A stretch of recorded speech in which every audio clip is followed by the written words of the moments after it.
Ya puedes compartir. ¿Ya? Ujú. Bueno, ya le sigue teniendo. Ya. Bueno, ahora tiene el tiempo. Son 45 minutos. Ahí de 40 minutos. Correcto, para que no le cuenta, ¿no? Ya. Señores, ahora viene esto que les comentaba. ¿Cuál es el diagnóstico, el cuadro clínico de las embolias pulmonares? Sí, depende de su tamaño y la ubicación. Una de tronco va a ser más grave, ¿no? Los émbolos pequeños que se alojan en las ramas periféricas de la arteria pulmonar son clínicamente asintomáticos y pueden pasar inadvertidos a menos que la persona esté en malas condiciones, como sucede en los ancianos y en los críticamente enfermos. Los individuos con émbolos de tamaño moderado se presentan a menudo con disnea, dolor pleurítico, ansiedad, fiebre y tos productiva, con exudto sanguinolento. Ojalá que ustedes tuvieran un cuadro así como está escrito acá. Nadie le pelaría. O sea, todo esto sería lo ideal, ¿no? Pero si ustedes me preguntan a mí, ¿y usted qué es lo que ha visto? La disnea. La hipoxemia lleva disnea. Primero, un ay, duele, dolor pleurítico. Muy avanzado, el, eh,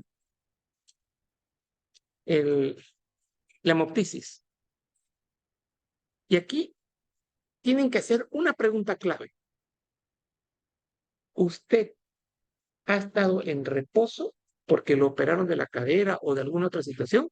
Si la respuesta es sí, genera tromboembolia pulmonar. Primero, esa trombosis venosa que les comenté, de ahí va a salir un coagulito al pulmón. Había un artista de cine, digo de televisión, una cadena, un corte así tenía. Mario Barack. ¿Cómo? Mario. Bueno, ayer lo vi en persona, Mario Barack. Yo soy fiscal, me dijo. Yo lo vi ayer. Julio César, fíjate. Era Mario Barack o Barack. Era así su pelo, tiene su bling acá, su cadena de fiscal, ¿no? Su cadena de oro. No se quiso sacar el, el barbín. Sáquese, le dije. Quería saber quién eran. Se quiso sacar. Y me pregunta, ¿y cuál es el pronóstico? Ya me pregunta como abogado de mi tío, de este señor que acabo de presentar. Este señor, le dije, en 6 meses tiene riesgo de que ese coágulo se le vaya al pulmón y me haga un trombosis pulmonar. O sea, él tiene que saber eso, porque en 1 hora se me puede morir, como en 15 minutos o como no, porque está anticoagulado. Lo estoy anticoagulando. Segunda pregunta que me hizo. ¿Y por qué está con fiebre? ¿Qué dice aquí? Que es la pregunta que yo se les he hecho ahora a ustedes. ¿Qué pasa con las trombosis pulmonares? Las trombosis en general. Miren, se los encerré. ¿Qué hacen? Fiebre. Ya les dije en la pregunta de examen. 2 causas hay de fiebre. El mismo coágulo es generador de fiebre. Y el paciente que les comenté tiene una neumonía basal izquierda creo que sí, izquierda. Tiene una neumonía. Y falta agregar, eso lo voy a reeditar, tiene tuberculosis. O sea, tiene 3 criterios de fiebre. Una infecciosa y otra no infecciosa. Y la esposa me dice a las 2 de la mañana, doctor, mi marido está mal. Temperatura 39 grados. Cuando nosotros hacemos fiebre, hacemos taquipnea. Medimos la saturación, queda un poquito la saturación. Bajó la fiebre y el paciente quedó estable. Hoy en la mañana estaba hablando. Entonces, ¿es trombosis venosa profunda? ¿Es trombosis pulmonar? ¿Falso o verdadero? Eso no es. Si el paciente estaba bien en la mañana. No, pulmonar digo. ¿Ha hecho una trombosis pulmonar este paciente? No. Ha estado bien en la mañana, bajándole la temperatura. Se acabó la disnea. Se acabó la taquipnea. O sea, ¿qué les quiero decir esto? Los pacientes con fiebre hacen taquipnea, hacen disnea y un poquito de hipoxemia. Pero, perdón, pero si este paciente sin fiebre o sea, al amanecer de hoy hubiera seguido taquipneico sin fiebre, miércoles me hizo una tromboembolia pulmonar. ¿Se dan cuenta cómo cambia el concepto? O sea, el concepto fiebre me orienta, en este caso, yo abrí dos posibilidades: tromboembolia y infección. Fue agudo la subida de la temperatura. Entonces, bajé la fiebre, tenía que estar atento a ver qué pasa. 3 horas después, 6 de la mañana, el paciente no tenía fiebre, yo conversé con él, estaba perfecto. Entonces, y la saturación de oxígeno estaba buenísima. Entonces, no hizo tromboembolismo pulmonar, no hizo. Ahora sí.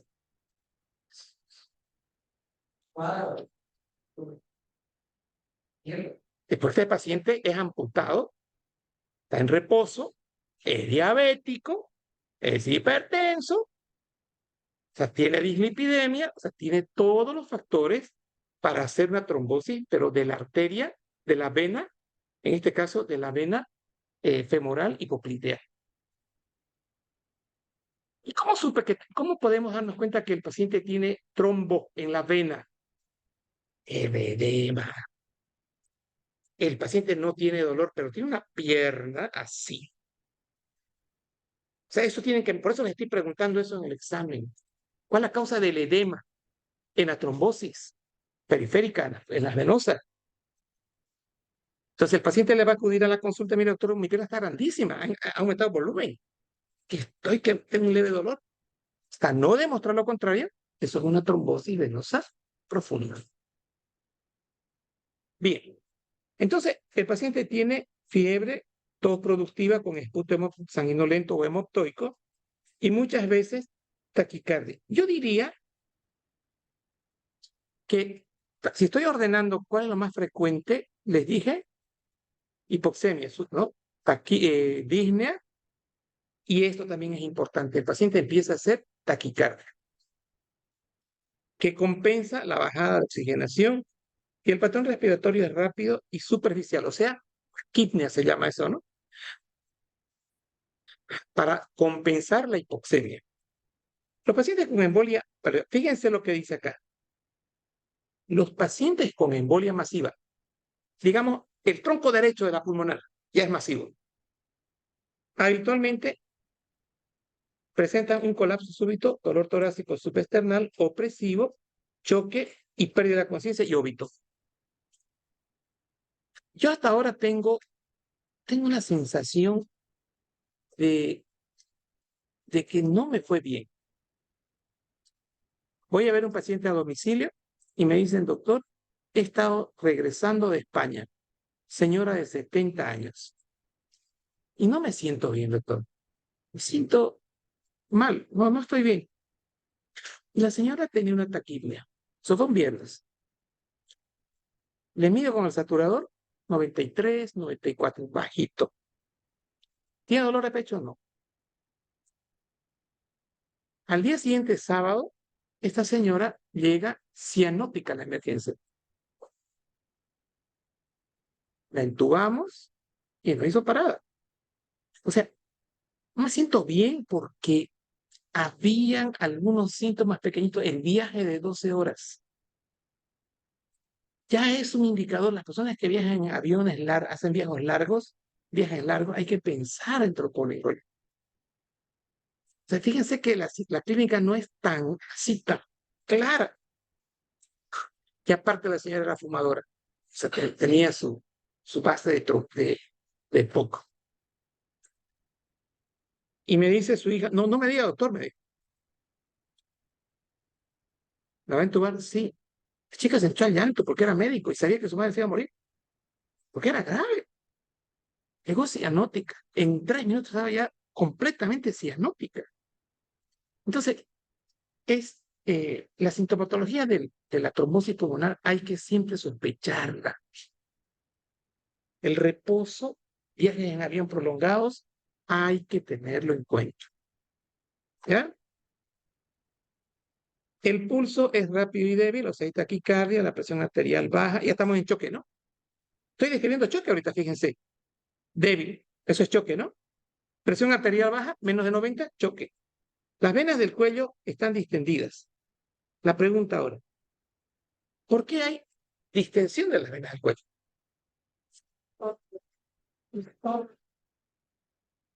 ¿No? A ver, hagan una junta médica. Respóndanme, ¿por qué distensión? ¿Por qué distensión yugular? Vamos, junta médica, reúnanse. Sí. ¿También me están recordando? ¿No?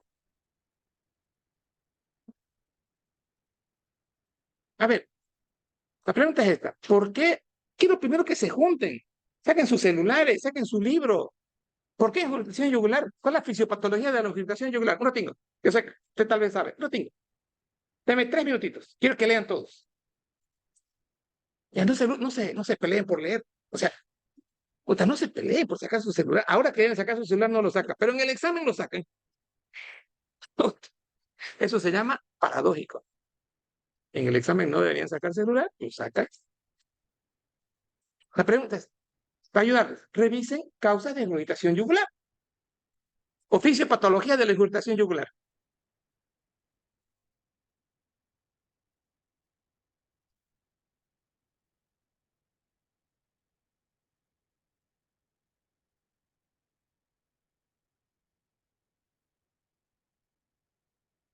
No, lea. 3 minutos. Lea. Oye,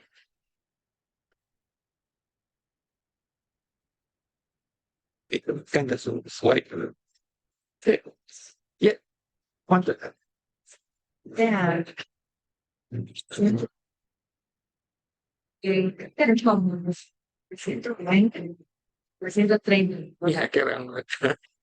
Estoy juntando ya plata, ya estoy en eso. Ya, lo tengo, que estoy pagando una deuda al banco. Y me tiene apretado. Ah, eh,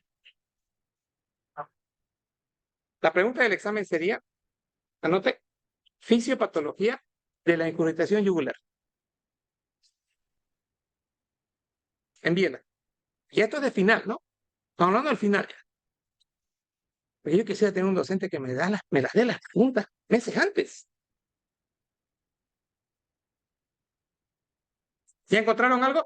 Parte de su compañero de atrás. ¿Leyó? Está en el libro su respuesta. No, si no, no sirve. Quiero libro. ¿No tienen celular para buscar ahí? Creo que hay Google, creo que hay un Google también. O bien, o busquen, bueno, busquen donde quieran, pero Google Academic. Tienen todos los libros de fisiopatía.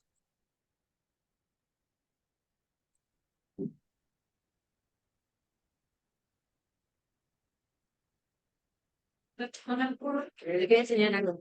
No quieras enseñar algo. Aquí que tienes solamente lo hace así. Todos los planos. Se pone así, se pone como afuera. ¿Qué callo? Pone este color verde. Es como, ya, Y así se va atrás de una mierda, no tiene eso. y no sé, todo eso, claro, solamente mantiene su carita verde. Solamente. Ah, Y se le haga un poco chiquito. ajá, Se me ha hecho, se te ha hecho. perfecto. Es automático. Doctor, no es por la hipertensión de del ventrículo, de hecho, Sí, eso, ¿no? sí. Oh, ya está, no, man. Y él ya tiene la idea. Bueno, escuche respuestas. Allá atrás. Digamos que va a ser la pregunta que define. Tienen 50 ya. Necesitan una pregunta para probar fisiopatía. Oiga, esto es real. El alumno por una pregunta hace lo que sea. Porque viene y me dice, doctor, lo que quiera, le hago lo que quiera. Oiga, le estoy llevando a esa zona, pero meses antes. Esto parece un sueño, ¿no? Uno despierta y es un sueño. Respuesta, pero así, con técnica, quiero con libro. No quiero que de pensamiento. ¿Qué han leído? Está mal el internet. ¿Ya qué dice?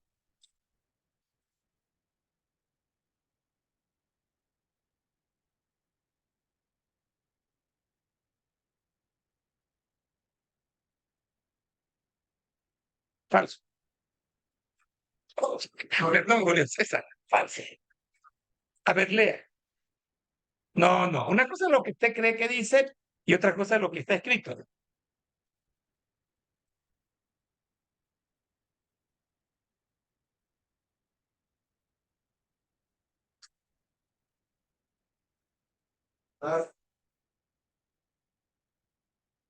¿De qué libro está leyendo?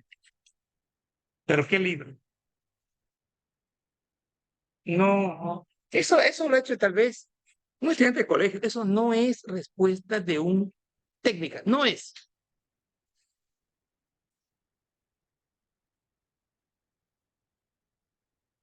O sea, se van a quedar con 50. No les voy a dar la respuesta, ¿no? Si ustedes me leen la respuesta, yo les afirmo.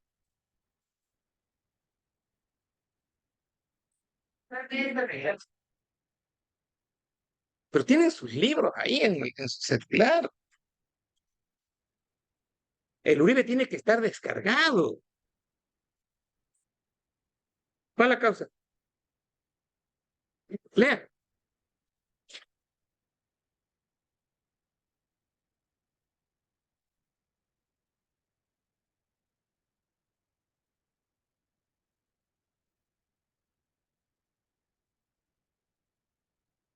Nadie.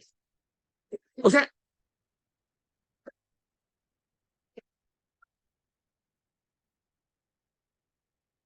a ver, escuche, Uribe.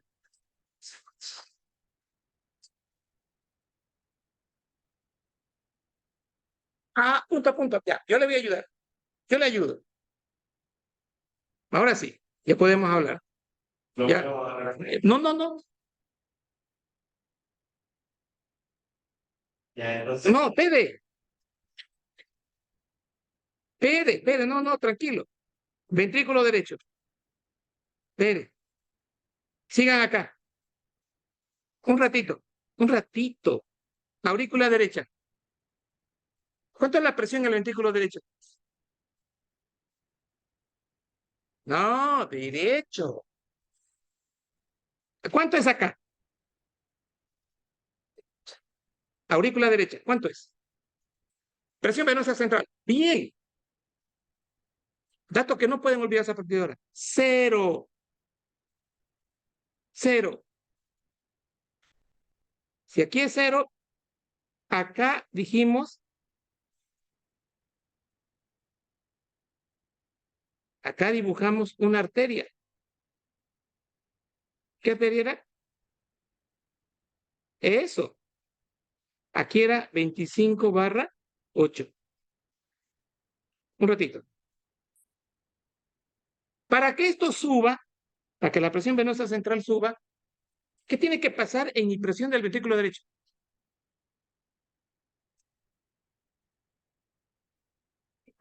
Correcto. Ahora yo tengo una presión del ventrículo derecho muy aumentada. Causas. Insuficiencia del lado izquierdo. Va a repercutir causando un aumento de la presión capilar pulmonar mayor a 18. Este ventrículo derecho va a tener que hacer más esfuerzo para vencer esta presión a consecuencia del aumento de las presiones retrógradas. Ya está, ya tengo ahora la explicación del aumento de la presión en el ventrículo derecho y luego aurícula derecha.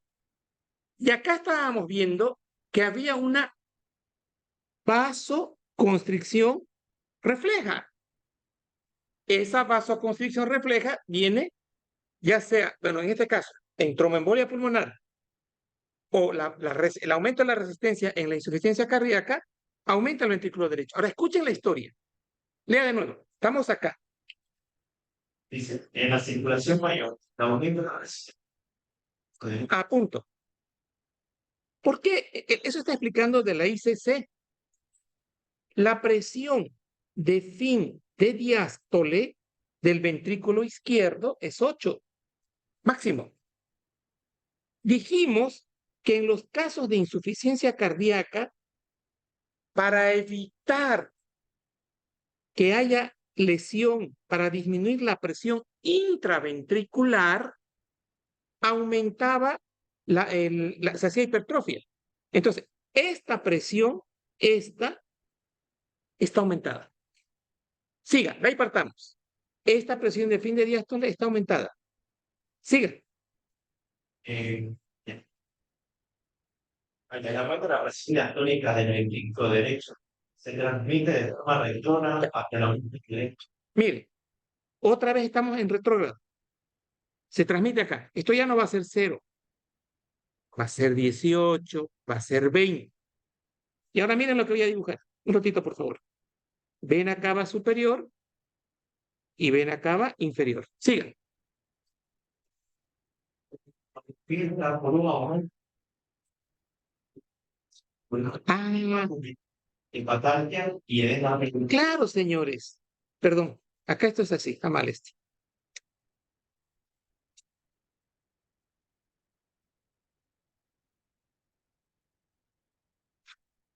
Ya. Señores, escuchen. Vaya, che. Señores, el aumento de la presión venosa central a consecuencia de la vasoconstricción capilar pulmonar genera aumento de la presión del ventrículo derecho y presión de la aurícula derecha, y consecuentemente esta vena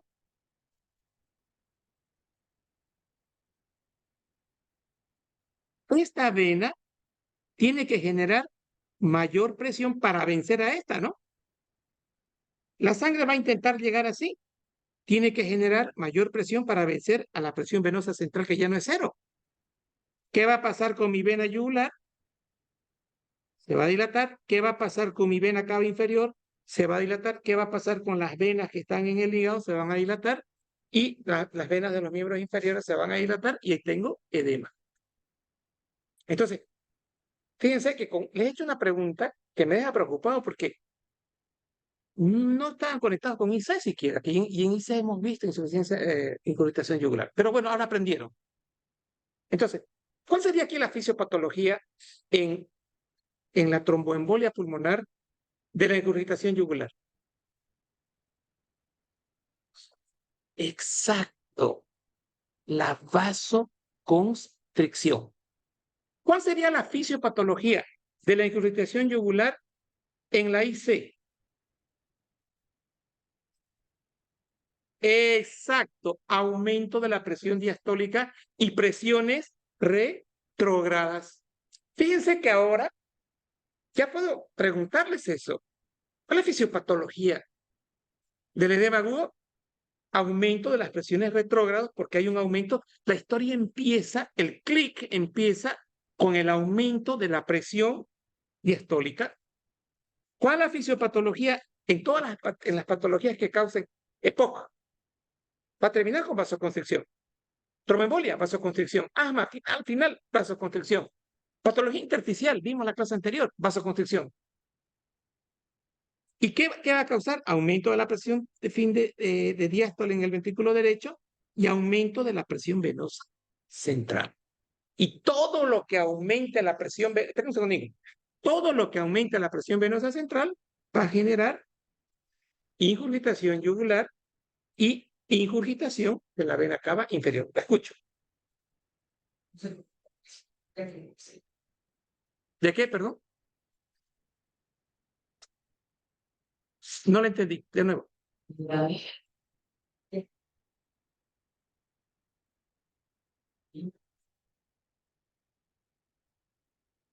Retrógrada, pero mire, aumento, vasoconstricción, escuche, vasoconstricción venocapilar, aumento de la presión del ventrículo derecho, diastólica, y aumento de la presión de la aurícula derecha. O sea, ahí está retrógrado. Porque es para atrás, ¿no ven? Está bien. Listo. ¿Quedó claro? Entonces hemos repasado todo el concepto ahora. Estoy revisando por la de Yugular.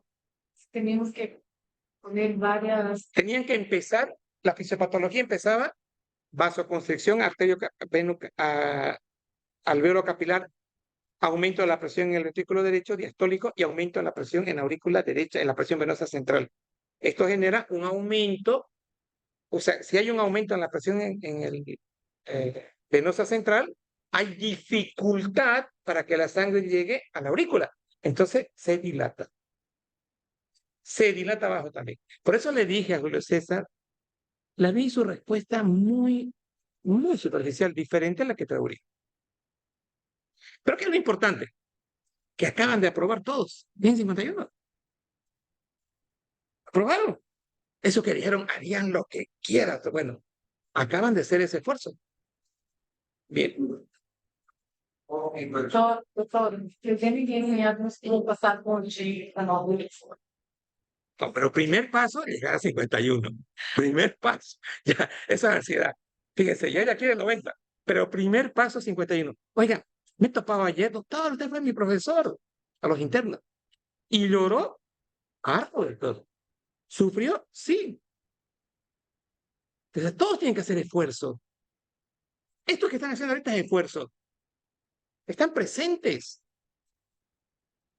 Y para mí, o sea, fíjense que ahora que ayer que ustedes respondan y lo han hecho. Bueno, hay uno, pero que es por todo, ¿no? Ya, diagnóstico. ¿Qué? Ah, claro. Ahí. ¿Cuál es el diagnóstico?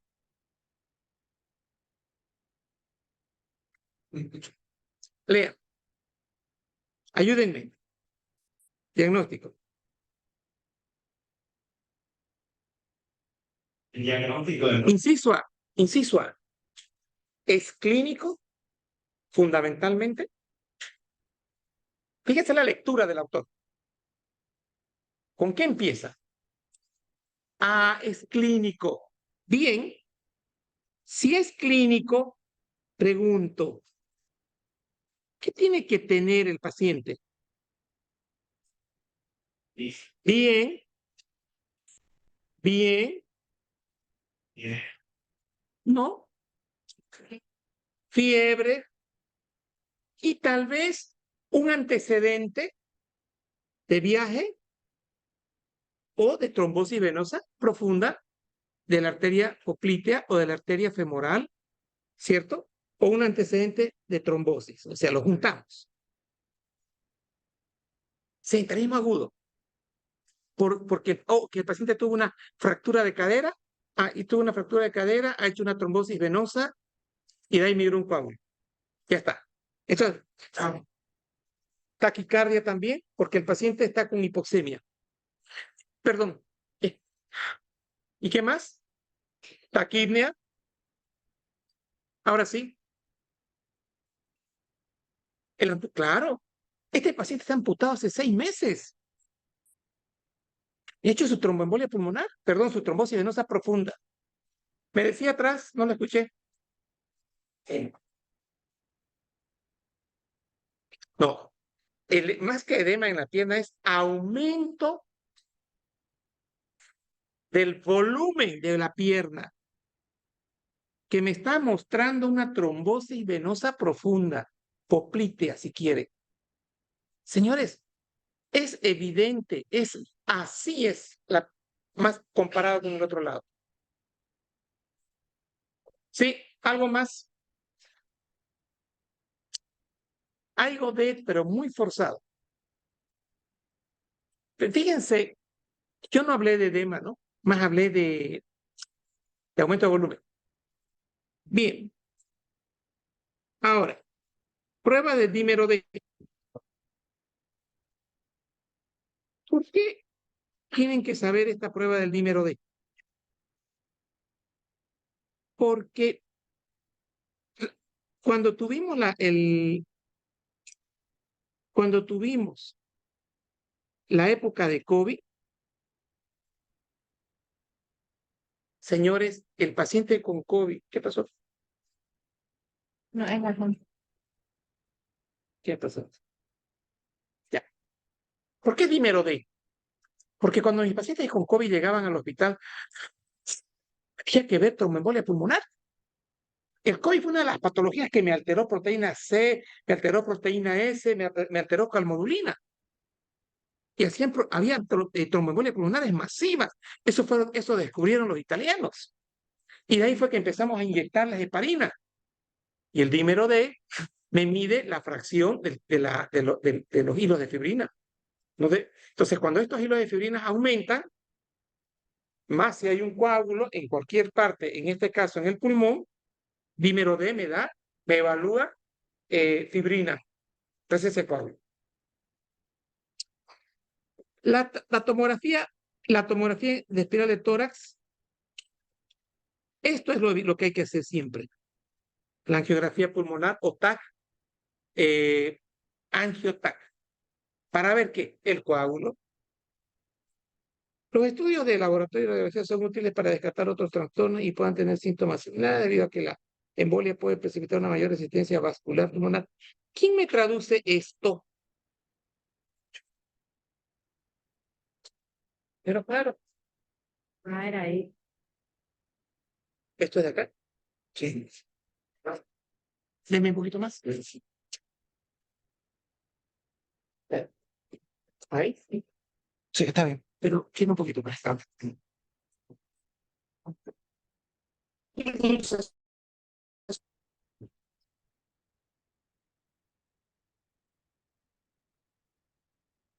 ¿Quién me puede traducir eso?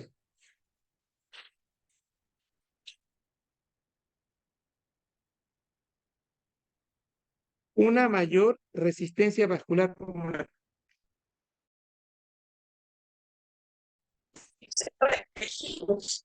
Que hay vaso.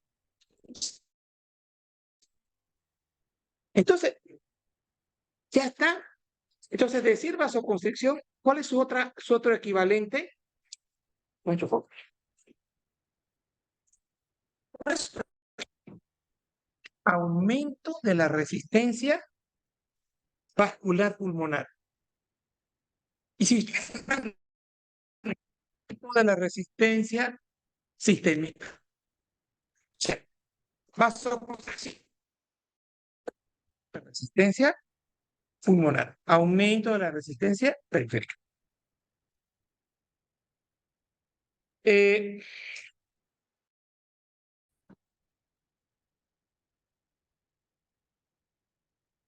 Esto se puso en boga por el asunto del COVID.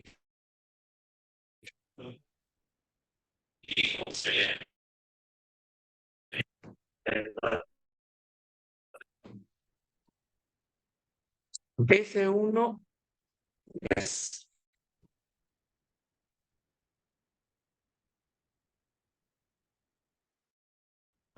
una pregunta que sé, pero no es muy fiable. Vayan a buscar vayan a buscar S1 Q3. O sea, ¿qué significa esto? Que en la derivación de 1, no es que es así, voy a tener una S profunda. Eso es derivación de 1, S profunda. Y en la derivación de 3, voy a tener así, una Q, que no es infarto, la presencia de un Q3 en derivación de 3. No es tan, o sea, no es muy frecuente ver esto, por eso es que se han buscado otras, vea que ni siquiera lo menciona, ¿no? Porque no es tan específico. Pero eso sería lo que antes buscábamos. Luego tengo Entonces, lo mejor sería basarse en el término de la clínica de los clínica primero, dímero D y tomografía. Angiotomografía. Compresión de las extremidades inferiores, cristalografía, ya está. ¿Y cómo avanzó ahora? Ahí. Sí, ajá, el libro. Aquí. Sí, más abajo.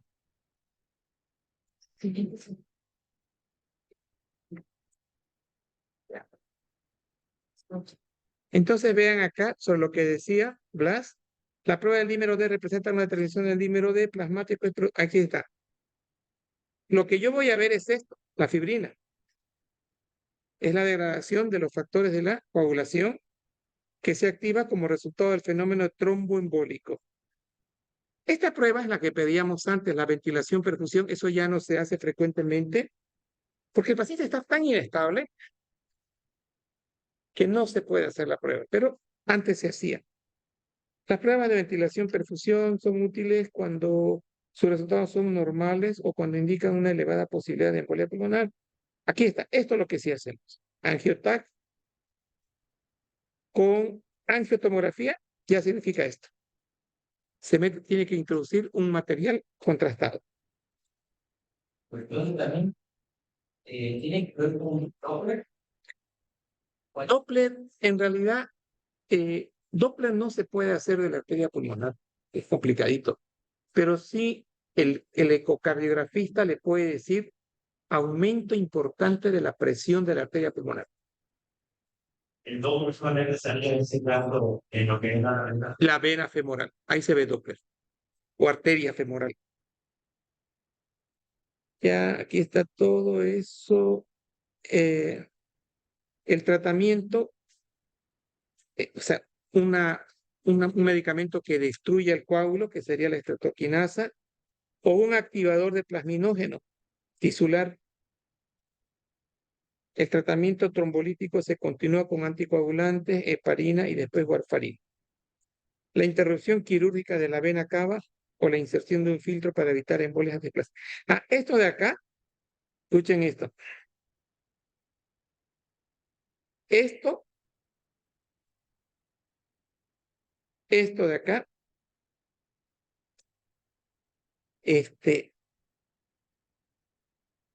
debería hacerse con el paciente del coágulo en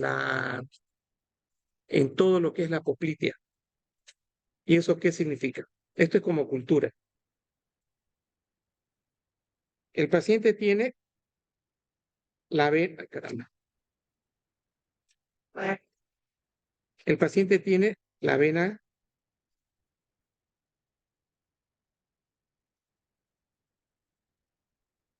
esto sería así. ¿Cómo más colores? Acá. Sí. Es eso. Ya. Tengo acá vena cava superior, aurícula derecha,